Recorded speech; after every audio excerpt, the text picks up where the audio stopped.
తిరుమల లడ్డు తయారీలో జంతువుల కొవ్వుతో కూడిన నెయ్యి వాడారన్న ఆరోపణలు ఇప్పటికే కుదిపిస్తున్నాయి. కోట్లాది మంది భక్తుల మనోభావాలతో ముడిపడిన ఈ వ్యవహారం సుప్రీంకోర్టు వరకు చేరింది.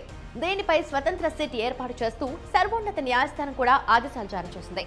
అయితే ఈ వివాదంపై దేశవ్యాప్తంగా ఇంకా చర్చ జరుగుతున్న సమయంలోనే తిరుమల అన్నప్రసాదంలో జెర్రీ కనిపించిందన్న ఆరోపణలు సంచలనంగా మారాయి.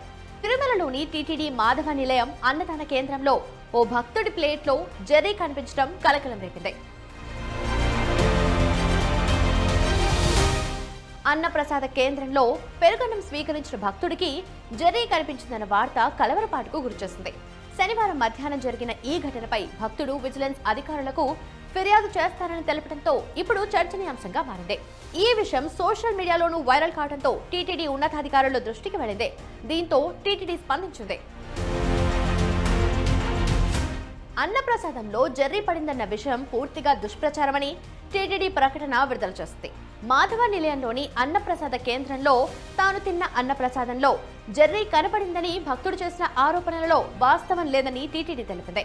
తిరుమలలో శ్రీవారి దర్శనార్థం వచ్చే వేలాది మంది భక్తులకు వడ్డించడానికి పెద్ద మొత్తంలో అన్న ప్రసాదాలను తయారు చేస్తామని, అలాంటిది జెర్రీ వచ్చిందని సదరు భక్తుడు పేర్కొనడం ఆశ్చర్యకరంగా ఉందని టీటీడీ పేర్కొంది. ఒకవేళ పెరుగన్నాన్ని కలపాలంటే కూడా ముందుగా వేడి చేసిన అన్నాన్ని బాగా కలియబెట్టి తర్వాత పెరుగు కలుపుతారని, అలాంటప్పుడు జెర్రీ ప్రత్యక్షం కావటం అనేది కావాలని చేసిన చర్య మాత్రమే అని భావించాల్సి వస్తుందని టీటీడీ ప్రకటనలో తెలిపింది. భక్తులెవరూ ఇలాంటి ప్రచారాలను నమ్మొద్దని టీటీడీ విజ్ఞప్తి చేస్తుంది.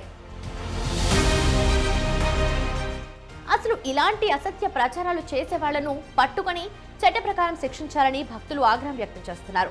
తిరుమలలో రోజు వేల మంది భక్తులు అన్న ప్రసాదాలు తీసుకుంటారు. వారంతా ఎంతో భక్తితో భోజనాలు చేస్తారు. అంతమందికి అన్ని రకాల అన్న ప్రసాదాలు చేసి వడ్డించడం చిన్న విషయం కాదు. రోజు లక్షల మంది ఇలా ఉచిత అన్న ప్రసాదాలను స్వీకరిస్తారు. ఎవరు ఎప్పుడు ఇలాంటి ప్రచారం చేయలేదు. అంత జాగ్రత్తగా టీటీడీ సిబ్బంది వీటిని భక్తుల కోసం సిద్ధం చేస్తారు.